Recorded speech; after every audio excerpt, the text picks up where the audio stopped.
Hello. How is everybody doing? How's things? How's life? How's the universe? How has your week been? Hello, John, if you're still here, and hello, Ish. How you guys doing? How's things? How has everybody's week been? What have I been up to? I've honestly forgotten. Although I'm sure that plenty of people will want to talk about the RG Ally today. No, I don't have my hands on one. Probably, obviously. But yeah, I would like to. I'd like to have a go with it. Oh, there's pre-roll ads. Nice. I think one of the options for YouTube for ads is like automatic mid-roll ads, and I really hate that. Like, sure, I would make more money from people watching, but at the same time, that's bad. So yeah, how's things? How's life? How's yours? How's your week been? To the 5 people who are currently watching, how's things?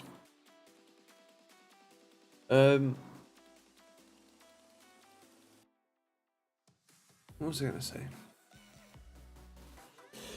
I got my my 4th revision PCBs, and as you can probably tell by the fact that there are jumped resistors and jumper wires, I messed up again. So I've got another version coming, version 5, in fact. Right. Version 4. And yeah, version 5 is on the way.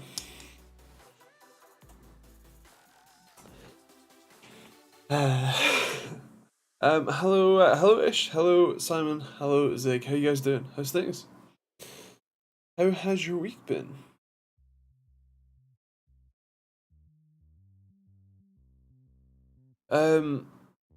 Ads over, good. Exactly, rip V4, bring on V5. I can dream. Let's see, where's the I use JLC PCB for my PCB and 3D printing duties. So they have drilled all of the through holes, they've deposited the copper, they've imaged the outer layers, and now they are pattern plating. And it should be done tomorrow? Maybe Saturday. Okay, I can deal with that. So I should have them sometime next week, which it's not too bad. I've still got lots to do on the software front, but I kind of want a working board to be able to then start testing stuff. Because I've set up a lot of the software side of things, but I need a working board to be able to start like making it run the tests and triggering using audio and capturing audio to do for audio latency, things like that. I need to work, and yeah, it's not right now. So yeah. Hello Chris, how you doing? How's things? What was I gonna say? I've been testing some laptops again, finally. You hopefully saw the review on Monday of the XMG Focus 16. So I have the Pro 15, which is a relatively similar machine, same CPU, but I spec'd the Pro 15 with a 4070 laptop GPU, whereas the Focus 16 I have is the 4060. And so while I'm obviously just standard reviewing the XMG Pro 15 anyway, I'm also doing a bit of a comparison between 4060 and 4070. It's not apples to apples because the Focus 16 is a 1600p 16 by 10 screen, and the Pro 15 is a 15-inch 1440p 16:9 screen. But I did 1080p benchmarks to compare, and you can sort of subtract about 10% performance for the extra pixels, and so that should roughly balance out. Flying back from holiday tomorrow morning, get to go back to sunny Luton. Nice. Quality. Yeah, fair. What do you think about AOC monitors? Well, it depends what monitor, but I've reviewed quite a few of them. And especially their G2 or the new the newer budget monitors are really very impressive. The higher end ones, like the Aegon ones, tend to not be my favorites. But the more budget stuff, the like AOC gaming type ones, those tend to be pretty fantastic for outright performance, but also for value for money. The 24 GTU has been my go-to for a long time, and I think the new 24 G2 SPU, I think is the new one, is also very impressive. Trying to remember all the model numbers because it's been a little while. So yeah, generally decent. Obviously, it depends on the monitor.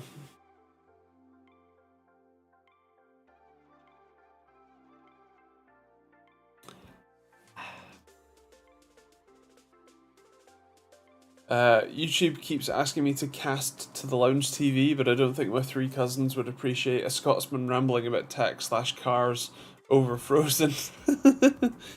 Yeah, funnily enough, I don't think that a better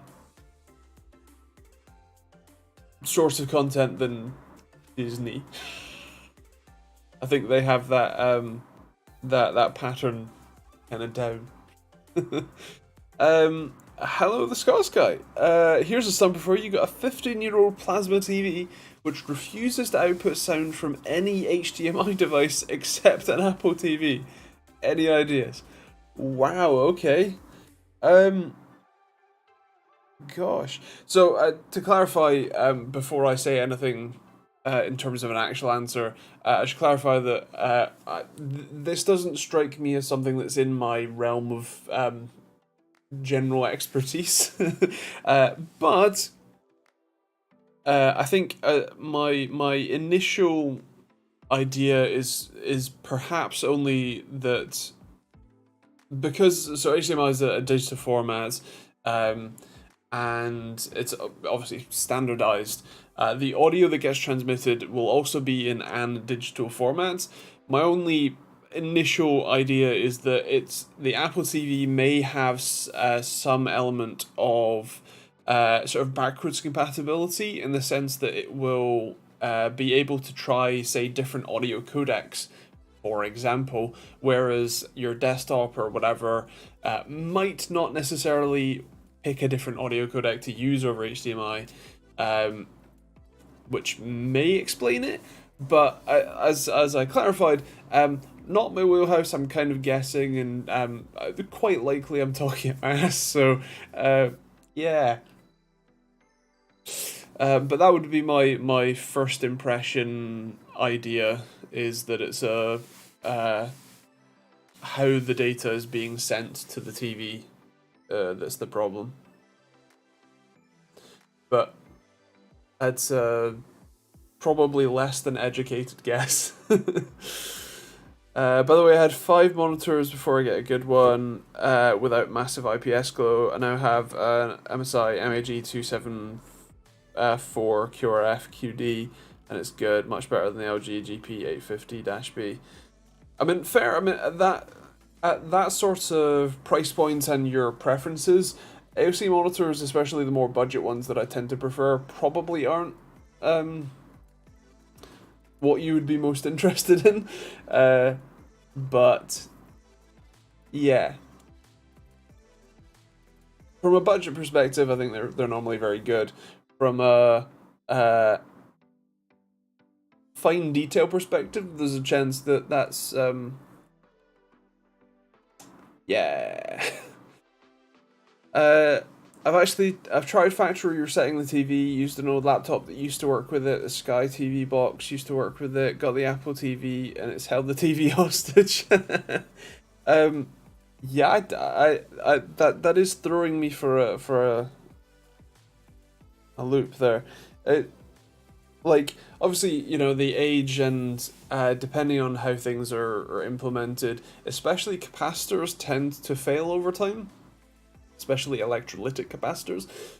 So it could be a case that you know, the board, the PCB, the board, the scale or whatever in the TV is kind of on its way out, and how the Apple TV manages to make it function again, I couldn't say, but yeah, if things used to work with it just fine and now don't, I would imagine that it's more the TV is causing problems. Is the TV is causing the problem rather than, like, possibly the hardware is causing a problem rather than it's just a compatibility difference or something, you know. I got USB-C on my case, but no USB-C header on my motherboard. Anything I can do? You can get an adapter that goes from the new sort of Type-C header, internal header, to a what do you call it? The standard USB 3 header. But yeah. And yeah, should the caps fail, no sound should work then. It's very weird. Ever since I got the Apple TV, nothing will work with the telly. Well, when I say capacitors fail, sure, especially on the, like, analog output side, the, you know, capacitors for the actual speaker drivers, for example, if those were failing, then yes, you would expect that only all sound would go. But if it's capacitors for, say, the microcontroller that runs, you know, the HDMI input, for example, if those are failing, then there might be a case where it's whatever magic Apple and their sort of total control of their platform allows for, that is, you know, other, what you call it?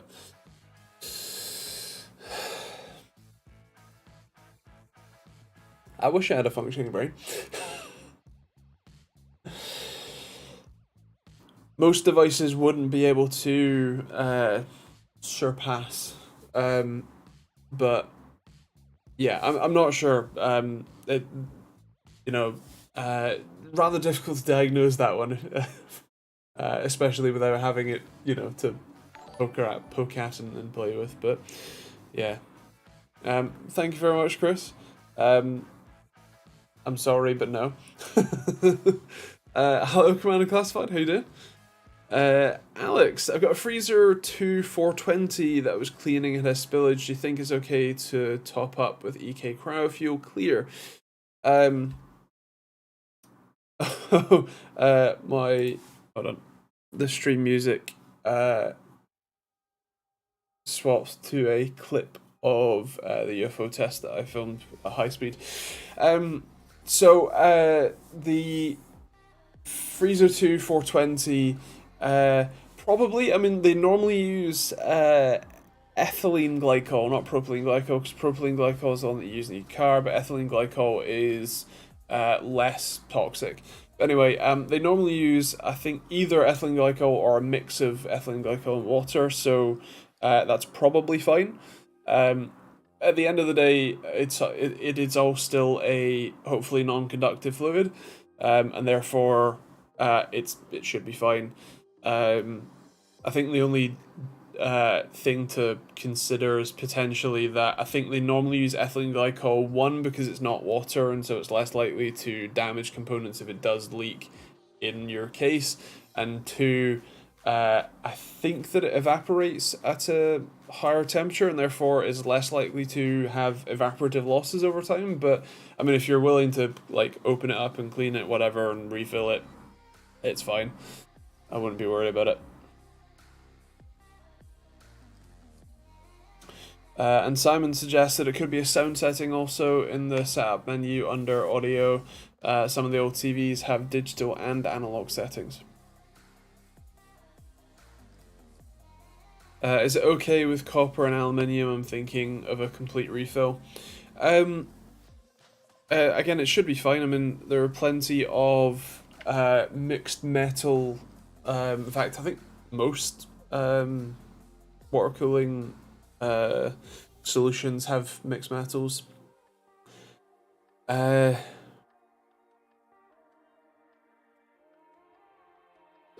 wouldn't be that worried personally. Chris, that's bad. Really bad. I mean, like, yeah, but also bad. For long-term use, that's bad. For like setting up for a week to do a build guide on, that's bad. Although then again, I don't tend to do water-cooled stuff, like custom water-cooled stuff, and I what you call it?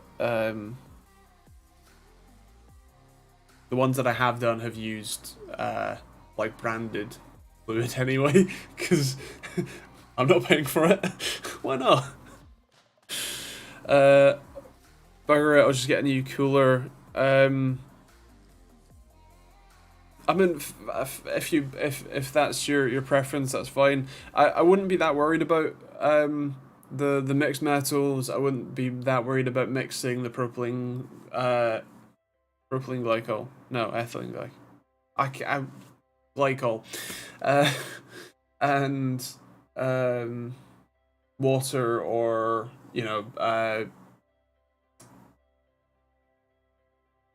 something like cryo fuel, water basically.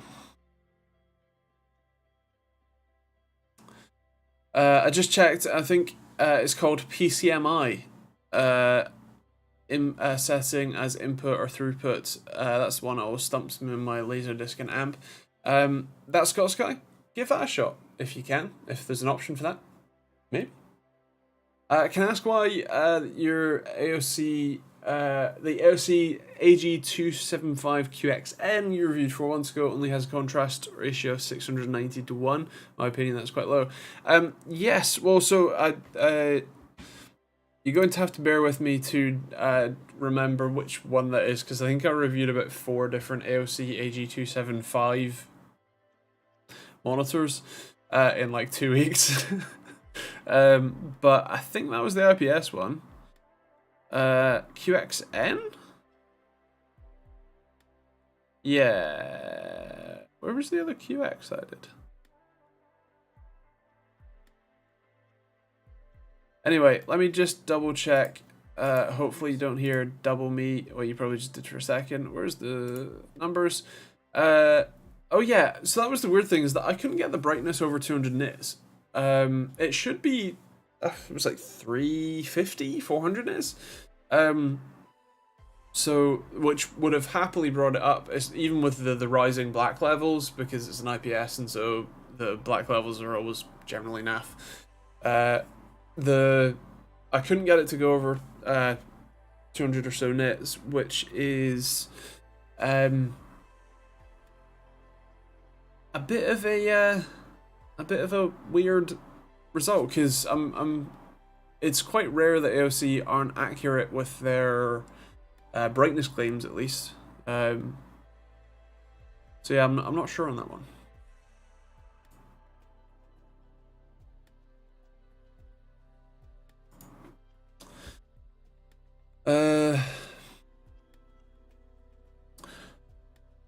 You got a new, hello Joe, and have you got a new delivery date for your new duster yet?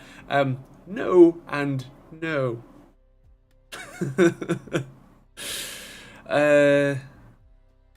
Ba ba ba ba ba.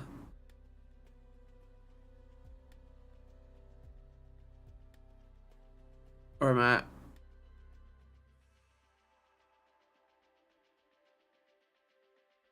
And yeah, Chris says it's not on the screen anymore. Get a mixed metal certified fluid. EK do them as do others, and a refill will be fine. Good shout. Fill it with whiskey. Unfortunately, the alcohol content would mean that most of your cooling fluid would evaporate, and the rest of it would just turn into sugar. But not the best. Ba ba ba ba ba.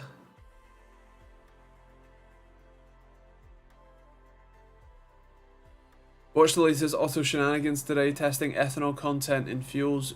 Shell's E10 was 6% ethanol, BP 5%, and SO 2%. Nice. I'm kind of surprised because like fuel content is something that is at least meant to be fairly accurately regulated. That's the word. So yeah, I'll watch that after the stream while fixing a bug with RSRTG. Making fuel greener. Well, actually, I did a video on my car channel that talked very much about ethanol content and why the whole claim that it is a more eco fuel is quite misleading. Because while there are definitely benefit, like if you went 100% ethanol versus 100% petrol, ethanol is a much cleaner burning fuel. It's also, I think, a lot higher octane, so it means that you can push more power. But it's also considerably less energy dense. I think it's like 33% less energy dense. So you need to burn a lot more ethanol to get the same work done, right? Which is fine. But going from 5% to up to 5% to up to 10% ethanol content means that you have to burn more fuel, and even at the even though the ethanol will produce less CO2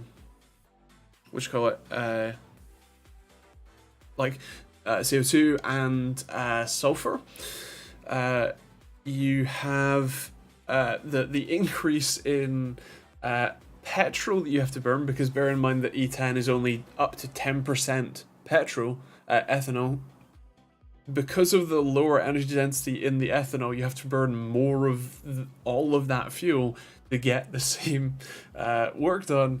And so the whole benefit is purely assuming a like straight 1-to-1 liter for liter difference. But in fact, you would end up burning more fuel, which means you end up burning more petrol just to do the same work. Like, there are certainly benefits to be had, but yeah, it's not exactly a straight shot.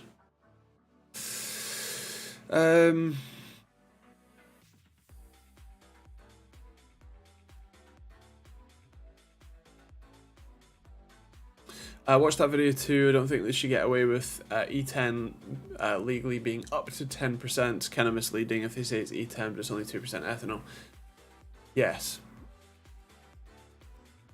If you drive 10% slower, wouldn't it equal out? Well, technically speaking, no. It would actually be better because the energy the energy efficiency of a vehicle is basically directly proportional to the speed, and it's not a linear speed. What do you call it? I wish I had a functioning brain. 10% slower, depending on what speed you're going, might actually be like 20% more fuel efficient. Because the faster you go, the more wind resistance you have, and the more fuel it takes to push past that wind resistance. Therefore, you can get considerably more efficiency by driving slower. Although for things like city driving, it actually depends on how fast you take off from the line. But that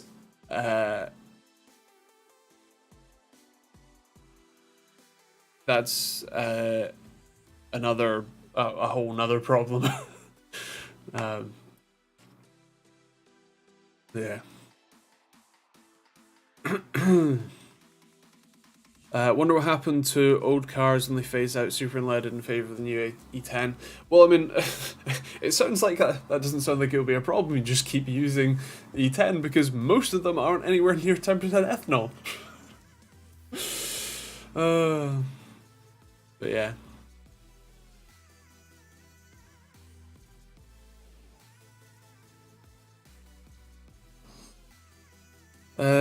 Do you have any idea why monitors have such weird names? Well, I think the main reason for that is for them to try and easily distinguish between different models, because you can have a 1080p 27-inch or 24-inch 165 hertz IPS monitor, and then you might have a 1080p 24-inch 165 hertz VA monitor.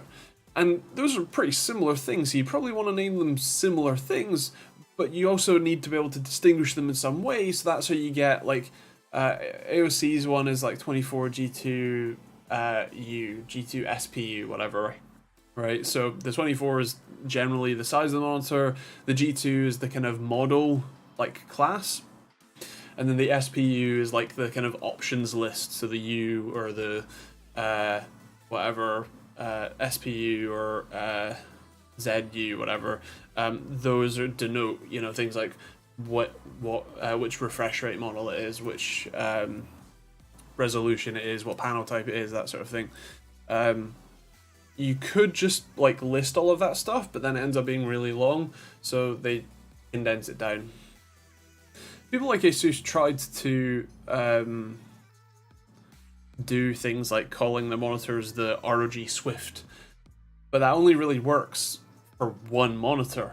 But ASUS sells like 1,000 different monitors across their entire range. They can't just all give them actual names for stuff, they'd run out. 56 mile an hour is the most efficient speed. All advertised ranges are calculated at 56.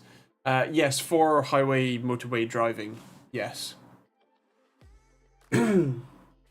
Although I think it still does depend on the drag coefficient of the car and whatnot, but and on all of the other factors, but yes, generally. Ethanol does have a greater expansion coefficient over octane, i.e. more work, but steam is better than both. True. Fuel today is crap compared to even 10 years ago. In small engines, fuel only lasts 60 days max. It sucks water from the atmosphere, so that goes, and then you can't stop your lawnmower from starting. Yes, yeah, it's great, isn't it? Yeah, if you ride a motorbike and you leave the fuel in there, if you don't put an ethanol stabilizer in there, the water content, like the ethanol absorbs as hydroscopic, so it absorbs the water, and then the water just sits at the bottom of the tank and then rusts the bottom of the tank out. It's great.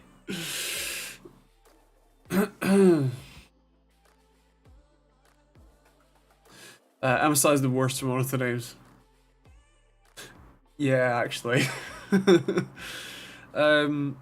They could say monitor 1, monitor 2, but wow, the numbers will get big. Well, yeah, that's the problem, is that like AOC sells literally 100, probably more than 100 different models of monitors, like currently, and then, you know, they make a new one. They make a 240 hertz version of the standard, you know, 144 hertz one. They make a 165 hertz version of the 144 hertz one. Like, all of those things are functionally the same, but now you need 3 different model names for 3 different monitors, but they're all slightly different. Joe, if you have a car that isn't compatible with E10, where do you fill it? So the long story short is that you pay for the premium fuel if you're like that worried about it. Because the premium fuel is still E5. Also, you had a question about something else. Random question, like usual ones, I guess. With handhelds like the RG Ally, Steam Deck, etc., do you think they could replace a tower as an all-round solution, plugging in monitors and peripherals, etc.? So As a general rule, I would probably say no. Mostly because, like, I mean, for some people they do. Some people have bought a Steam Deck and have a like dock for it, and when they come home, whatever, they plug it into the dock, and then they have a mouse and keyboard and whatever else, and they use it as a desktop computer, right? So fair play to anyone who fancies doing that. The reason that I would say probably not is that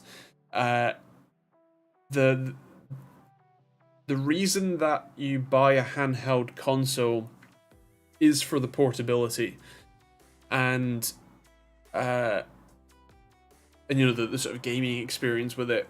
But in buying a handheld console, you make significant trade-offs compared to even just a gaming laptop, where like the gaming laptops that I tend to review, admittedly way more expensive, but whatever.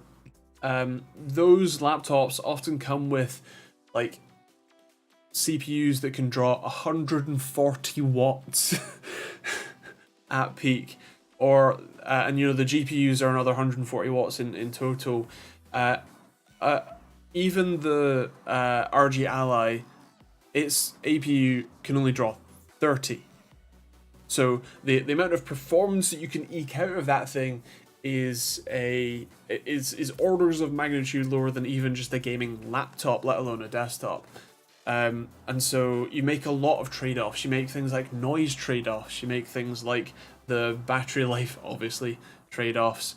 And even things like how many displays you can connect. With a laptop, obviously you have a pretty decent sized display that you could just use on its own, but even if you do want to plug it in, you can only plug in 2 or 3 other displays and make that a proper multi-monitor setup, like I have. Whereas with something like a Steam Deck, I think you can only do 1, maybe 2 at a push. So it's not as versatile in those respects. I'm sure, like I said, that there are some people who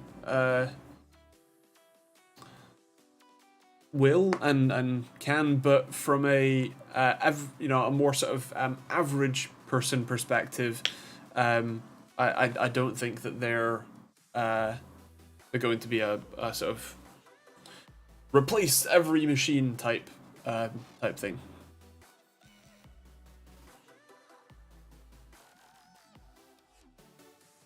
At the end of the day, it's another form factor in another category, in the same way that laptops are another form factor in another category. People were saying that laptops would replace desktops. Still have desktops though, don't we? So yeah. We need to find some Kyber or dilithium crystals. That'll solve all our fuel needs. Yeah, let's get on that. Or nuclear fusion. Why do almost all new graphics cards have a problem with coil? Why? And I return my 1700 XT because the coils are very loud. I think it depends on the card and the power supply, but I think partially I would assume it's just the sheer amount of power that now goes through graphics cards. A graphics card 10 years ago, if it was drawing 300 watts, that would be considered insane, but now if a graphics card is drawing 300 watts, that's a mid-range card.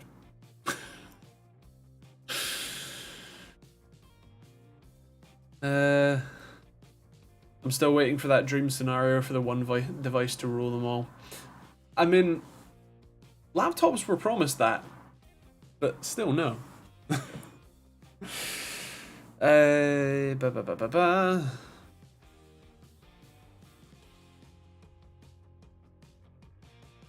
Not that I would do it myself, can't afford it to begin with, but could you do things like video editing, rendering on handheld, or is it more focused on gaming only?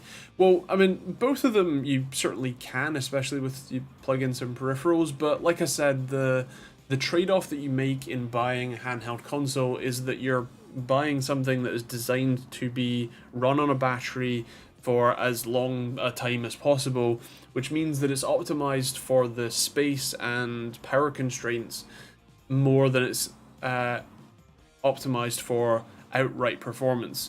There's a reason why a desktop is that big, because your CPU, which is bigger than like the entire cooling solution on the Steam Deck, can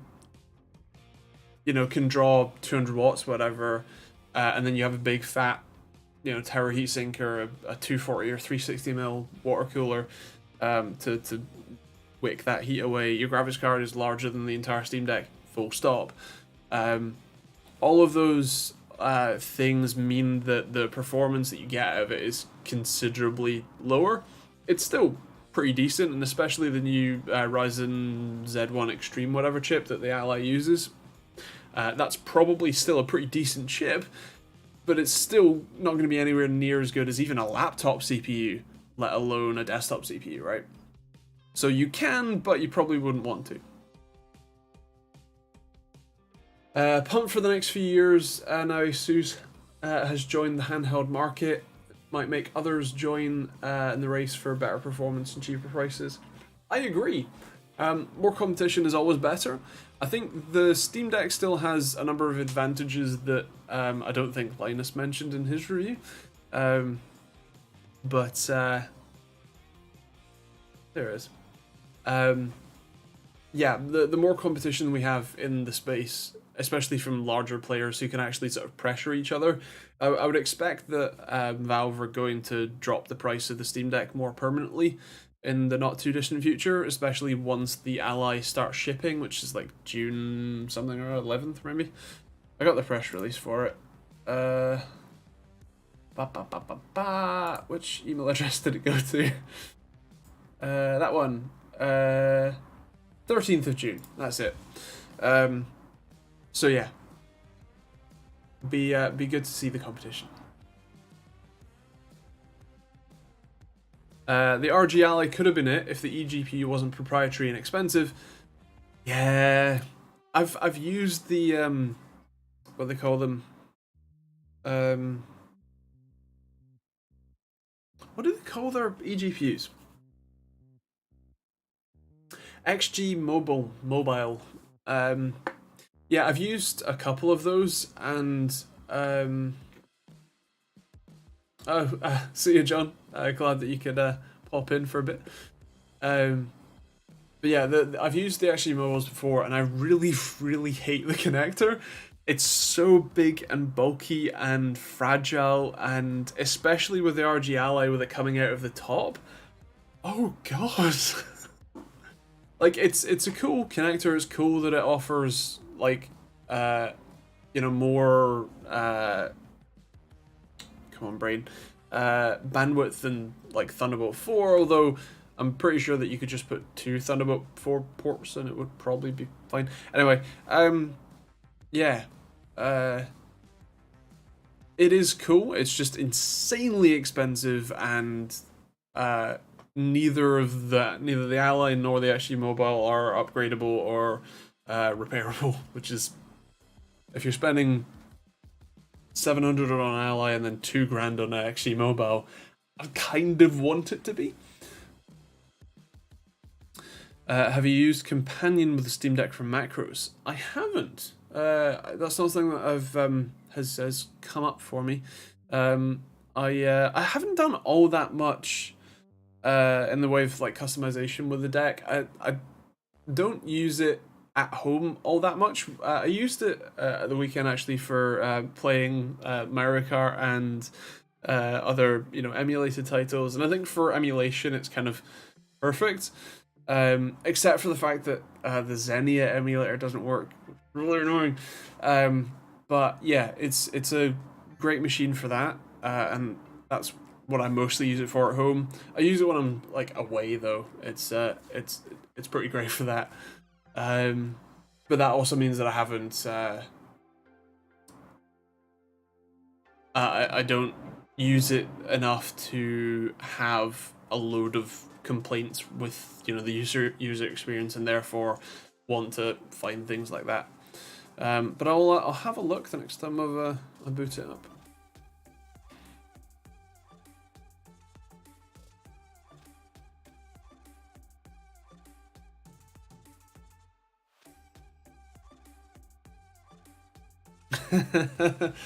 Say no, not quite. Well, like for brand new, as far as brand new cars go, it's not that bad.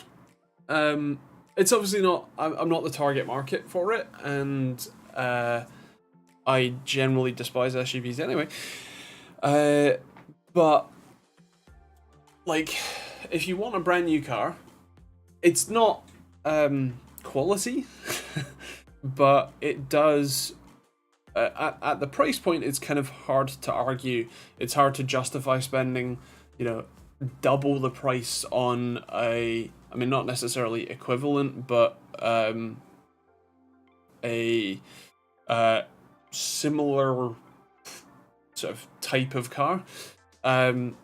When the usage experience isn't drastically different. Of course, if I had 24 grand to spend on a car, I would buy a used car because you end up with much better value. I think what was it?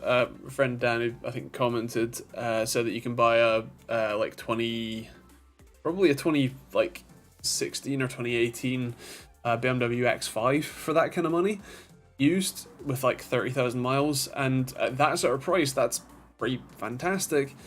But yeah, SUVs are for hauling around kids. No, estates are for hauling around kids, or wagons, as you might call them. SUVs are for people who care about their ego more than their wallet, the planet, other people, sense.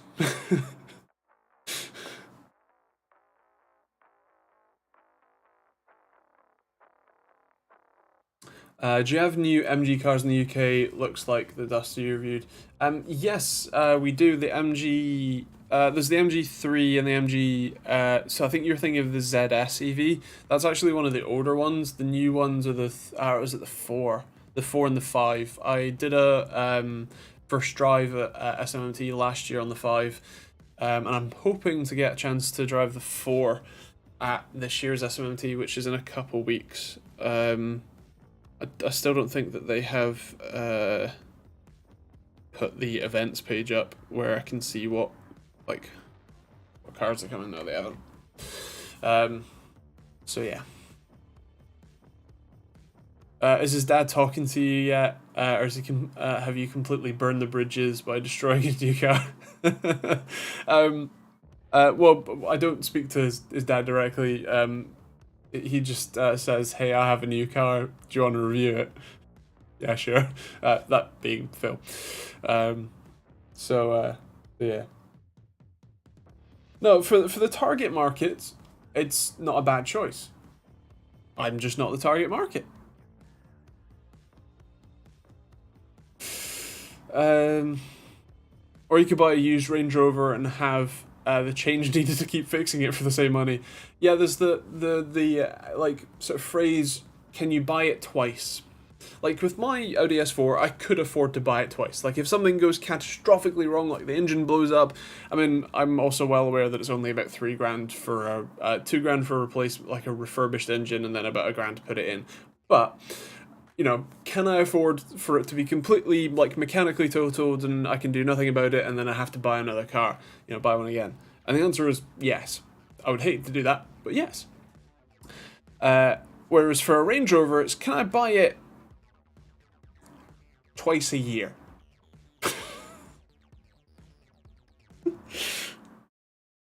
If yes, you can afford something better. Why? If no, don't. Here is my decision tree for buying a Range Rover. Ordered a new clutch pack for my car. Nice. You've already remapped it, haven't you? The Ioniq 5 was the first new car I've ever owned, but that was due to help from the city and government. That's fair. I definitely wouldn't buy a new car right now, unless it was an EV, and then I would probably lease it. But even then, I wouldn't. I'm not in the position to be even remotely thinking about buying new cars.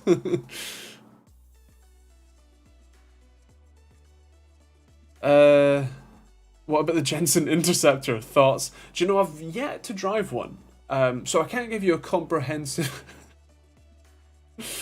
What do you think about 12 gigs of VRAM for the RTX 4070 Ti? Yeah, I mean, so what's funny is that the RTX 4060 and 4070 laptop GPUs both only have 8 gig, which is already becoming a problem. And the desktop 4070 Ti only having 12 gig is bad too. I think, like, if it was the 4070 non-Ti, sure, but I'm pretty sure that the Ti should have 14 or 16. Reason I ask is they're the cheapest new car in Australia at the moment, and since my other car is still 16 months away, I was thinking of getting one until then.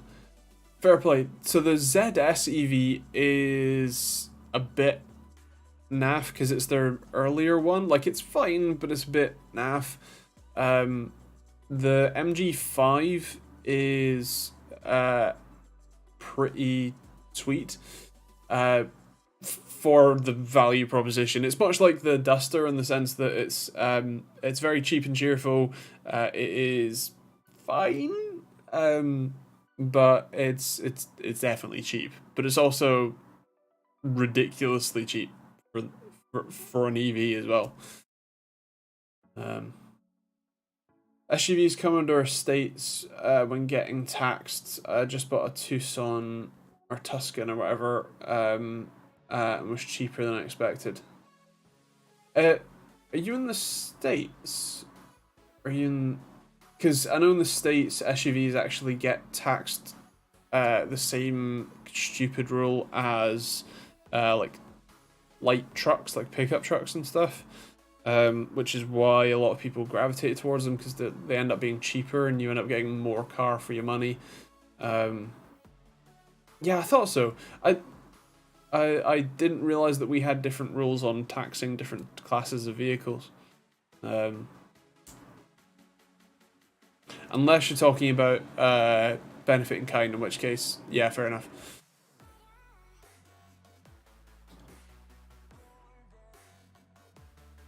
I have an 88 Scirocco and a 97 Integra. Classics. Nice. Is it the Integra Type R, though? Daily driver is a 89 Chevy K2500 4x4 4-speed. Nice. Well, yeah, but mechanic, so you buy the one that's gonna keep working.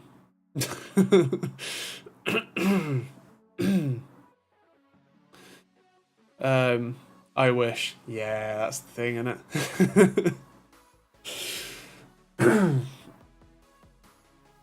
GSR. Okay. I mean, that's still one of the nicer ones.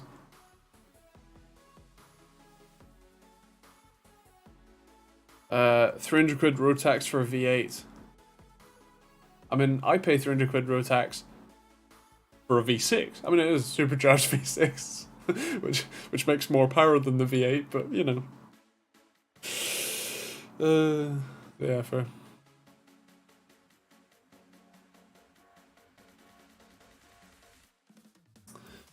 Range Rover's the modern day Alfa Romeos. Guy down our street, just growing up had 3 Alphas. When asked when he didn't go different, he said he was too skint from constantly fixing them. GG. Yeah. Any case recommendations?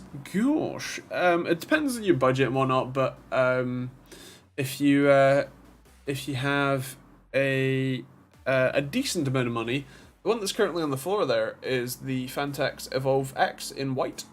It's beautiful, very easy to build in, and I like it very much. Generally, I like Fantex cases quite a lot. Also, Fractal Designs cases, I like them a fair bit too. So, yeah. In fact, Fantex just launched a new G400 or G500A or whatever, which is similar to the P400A but slightly newer, and I think you know, a few different extra features, whatever, that might be of interest. But yeah, Fractal or Fantex are my two go-to brands in general, and then you can kind of pick what your price tag, class, etc. Get anyone that has good airflow though. That's definitely recommended. You know, the like P400A is the airflow version, I think. Or am I getting that wrong? Anyway, get the airflow variants if they have one. Just comes up on the Gov website as an estate. If it was registered as a 4x4, which I can turn it into, that would have been £300+ a year. A 1.9 diesel was only 35. Oh, you mean road tax? Right, okay. Christ, brain didn't. I forgot that road tax was the thing. Even though I pay it every year. Yeah, fair. Nice. That's kind of, it's probably because it's the like front wheel drive, isn't it? Yeah. It's surprising that it's only 35 though. Although the new road tax is different to what I'm used to, the like CO2 emission based one, and the like you just pay a fixed fee for forever. Whereas the new one is something like you pay a load in the first year and then a load less in the follow-up years or something. But yeah, fair. Computer here is an Corsair Air 540, main rig is an Thermaltake Core X9. I like big cases because I do custom water loops. Fair. Airflow is king. Any gearhead needs to drive a Fiat 500 and a Classic Mini. Do you mean the original Fiat 500 though? Classic Mini, that would be quite cool.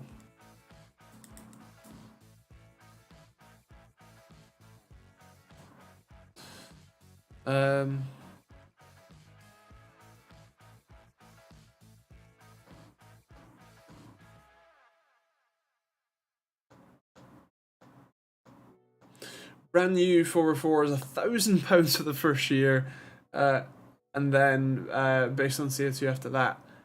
Ouch. Is it based on value for the first year though? I can't remember. Also, it's going to be a while before I can even think about affording a car that has the new tax plan.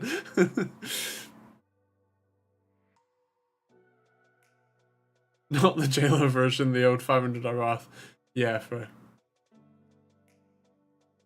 Fiat, fix it again, Tony. Nice.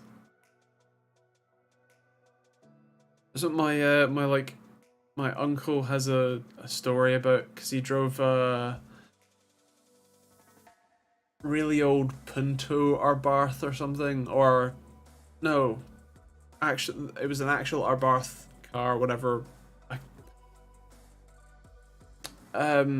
Yeah. Anyway, so it was an absolutely terrible car, as you might expect. Like, you know, go fast and whatnot, but everything broke. And at one point, he broke the seat rail broke, and so the chair collapsed, and then he couldn't afford to have it fixed or whatever, so he just drove around with a collapsed seat for like 2 years. Which apparently is partly why he's not exactly that mobile. So yeah. Ford, fix or repair daily. Nice.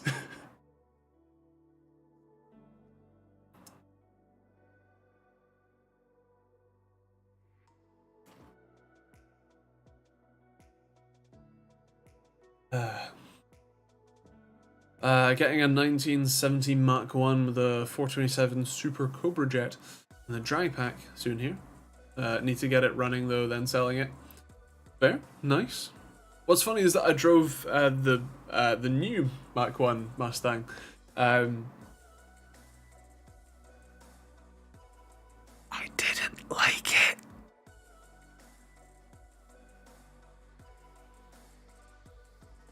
Like, made good noise, sure. Didn't go that fast. And like it was manual, which is cool, except it had auto throttle blipping on the gear changes. So I am I can happily say that I can heel toe downshift in cars. This wouldn't let me.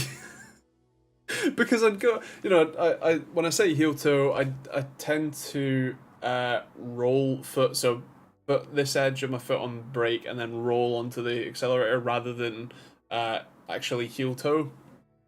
But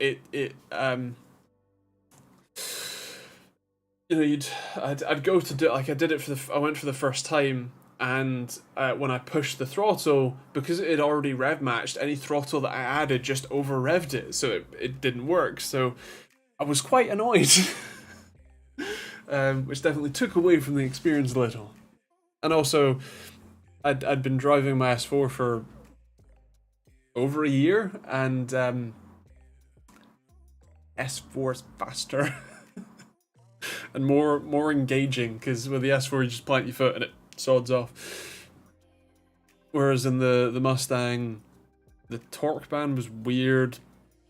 It made a hell of a racket for not moving very fast, which I suppose is accurate for a pony car.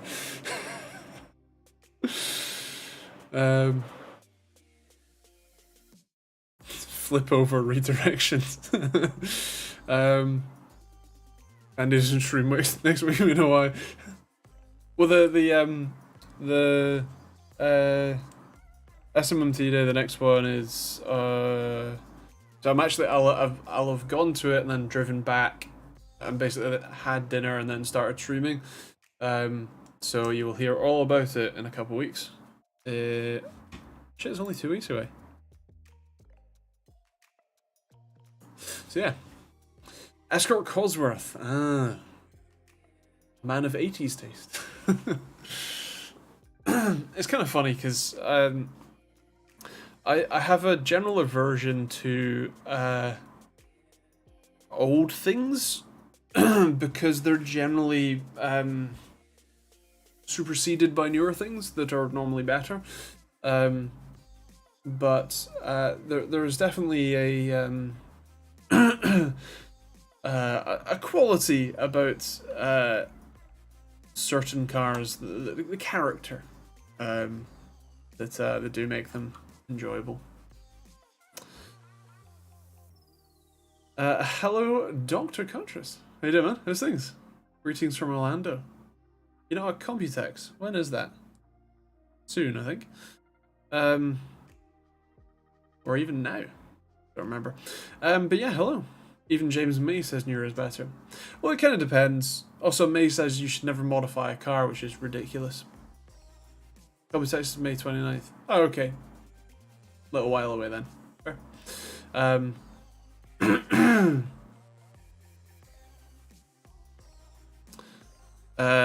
The lady that passed away recently, one mentioned on Discord, had an immaculate Ford Escort she used daily in her garage. Nice. Impressive.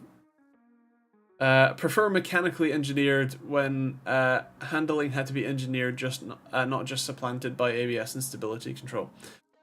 Yeah, fair play. Yeah. I mean, like, to be clear, having ABS and stability control on the majority of vehicles is a very good thing because it saves the people who treat their cars as appliances rather than as joyous tools. But yes, for the enthusiast, I can understand the preferred raw driving experience. What's the best tech fair in your opinion? Probably still Computex. It's kind of basically the home of a lot of the manufacturers, so it's where they prefer to do a lot of their big announcements and things. I think it's probably the biggest.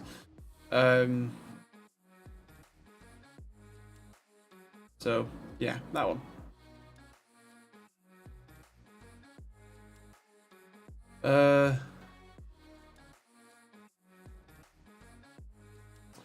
What a mess. CES is the biggest, then Mobile World Congress. Okay. I don't go to many of the events, so I'll leave the accuracy to someone who does. Wait, it's Thursday again already. It is indeed. Comedy Tech's going to be weird with me. I don't work with many Taiwanese companies anymore. I know you're obviously swapping to a more analyst role rather than reviewer role, but how come? Like how a CPU is essentially an internet appliance. I appreciate your candor. Yes, for the majority of people. Yeah, obviously for us enthusiasts, that's a little bit different, but yes, I can see what you mean. The older cars are more exciting to drive anyway. You actually have to drive them. I borrowed my uncle's Mini for a week 2 years ago, and my arms hurt afterwards. Power steering is taken for granted. Well, again, what we're sort of talking about there is the enthusiast driving experience versus the everyday driving experience. The things like power steering and ABS and stability and traction control and whatnot are all what you call it,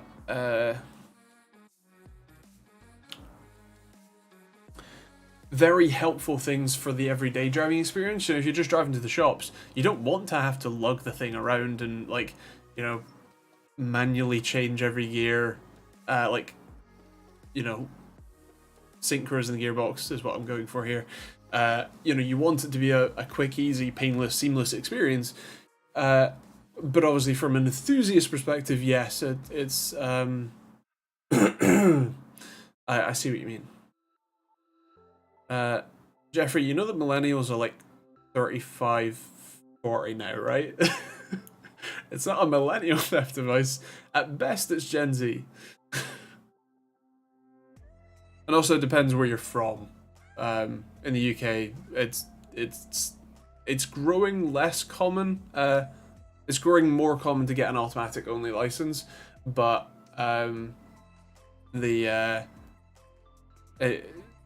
it's still very common to get a manual license, because the manual license lets you drive anything, and whereas obviously automatic only, you can only ever drive automatics or like EVs, which, as I said, is becoming more common, but it's still very, very common to have a manual license and therefore know how to drive a manual. Yeah. I mean, I grew up with a manual. Like, my first 2 cars were manuals. I have a manual license. My wife's car is a manual. So yeah. Just wanted to visit one, maybe one day if I can save enough. And then get sad because I can't afford the stuff on the show. Fair. I mean, from a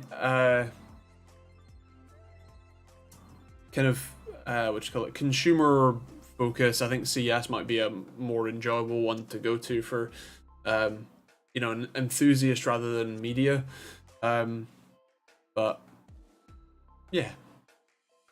And Ian was saying IBM, Intel, Qualcomm, AMD, and AI companies are all US based. The Taiwanese companies don't spend money on analysts. Fair. Stuff at trade shows are usually 3 months away from launch. That sounds about right. And it kind of depends, like what's going on. If there's like a launch, like they're planning launches around it. But yeah, fair. Have you got the COVID? No, I have. No, asthma.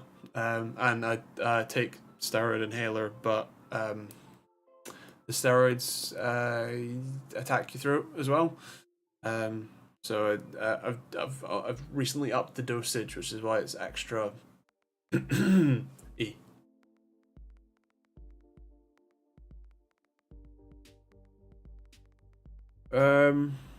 Usually the automatic test is what's free, so most people are doing it. Oh, I see. Right, because the date is like it's available because there aren't enough invigilators. Uh,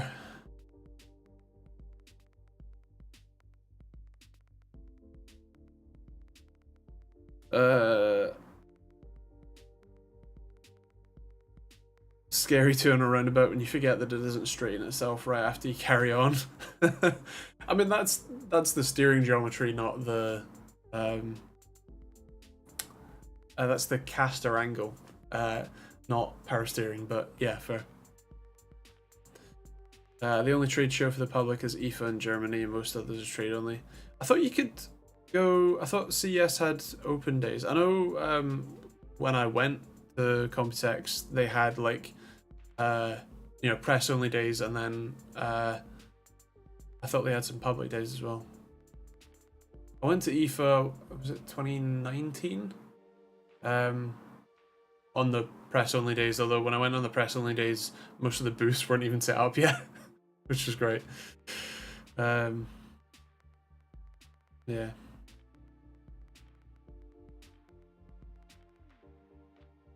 Class A for truck and M1 for motorcycles is about all there is. Interesting. In the UK, we have a lot more. We have manual and automatic only licenses. The what you call it?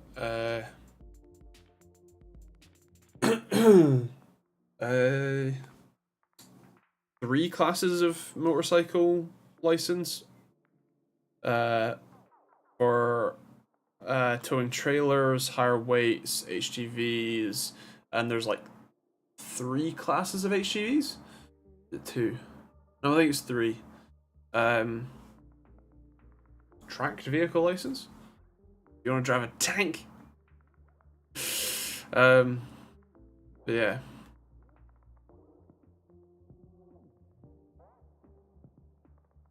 I have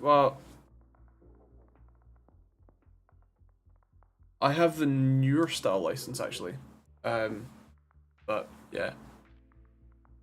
Have you heard about the issue on the Lenovo Gen 8 laptops not allowing secure boot on no OS builds from the China factory? That's not something that I have heard, indeed. I've not had a Lenovo laptop in I think ever, so yeah. Those are all the different classes you can have.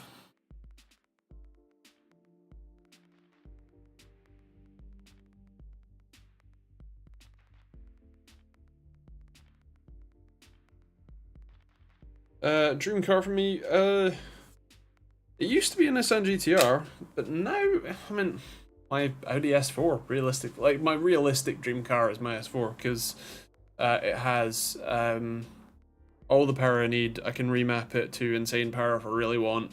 It has plenty carrying capacity. It's at the right sort of mileage where I don't really care if I like, slightly ding a bumper or scuff up the inside with a 3 mountain bikes stacked on top of each other. But it's still, relatively cheap to repair. It's still relatively, it's fuel economic enough for what I use it for. So realistically, that. Anything after that, and I need a significant improvement in my my wages to afford afford the running cost. Like even if I magically had even a GTR land in my lap, it's still the running costs would be a bit higher. But yeah. I think it's about time you start adding an extra half hour to the stream each week. I mean, I started 5 minutes early and we're now over 5 minutes late, so you're already part of the way there. And you've got the new one like me, older peeps got so many more classes included. They did, and I'm really annoyed about that. I understand, but also, no. One show rival for 5 hours? God, no. My throat's already giving up at an hour and 10 minutes. Oh, thank you. 3 HGVs, they go up to 7.5 tons, then anything rigid, and then articulated. That's the one. Was it class ABC? Can't remember. I've gone down the YouTube rabbit hole of watching various like instructional videos on like how how to pass your HGV license tests and things, how to maneuver HGVs in certain ways to pass the tests. But the knowledge has since escaped me. Because buses are counted as HGVs, so yeah. And a Saxo GTR. I like the GTR because I really like stuff that's moddable, like something where you can buy it for a ridiculous, like for one price, spend a tiny bit more, and then get a lot more performance out of it. I that's something that just appeals to me. So the S4, I can just straight up flash it, and I get 420 horsepower by swap the supercharger pulley to stage 2 it. I think you generally recommend that you put a larger throttle body and upgrade the intercooler, but yeah, that is 480 horsepower, and then if you dual pulley it and do a few other bits and pieces, you can get them to over 500, like 520, and if you use race fuel, then you get another like 40. So yeah, that's very, very moddable, whereas the GTR, you start with 500, 600, depends on the model. And then you can easily push them like over 1,000 horsepower, and then the gearboxes start giving up, and then but yeah.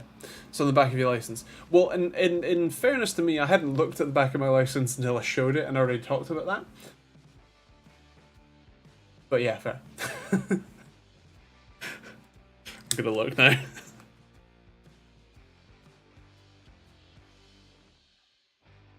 C1E for a. Oh no, I was right. So it's CE, and then there's like C1E for like carrying trailers behind your. Yeah, fair. Oh, C1C and then CE. Right, that's the one.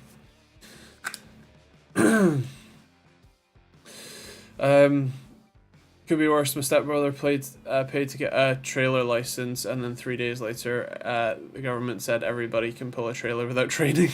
Do you know, I had a job that they were asking me to drive their Land Rover Discovery, and like Mark II or whatever, and pull a trailer full of show equipment, whatever, and I'd only passed my test like a week before they asked, so I was I wasn't allowed to, and I didn't fancy taking the risk on that one. AE86 or Integra. Well, they're both like I definitely prefer either all-wheel drive or rear-wheel drive, so MR2. But if I had to pick, I mean, if I don't say Integra, you're gonna hate me, so.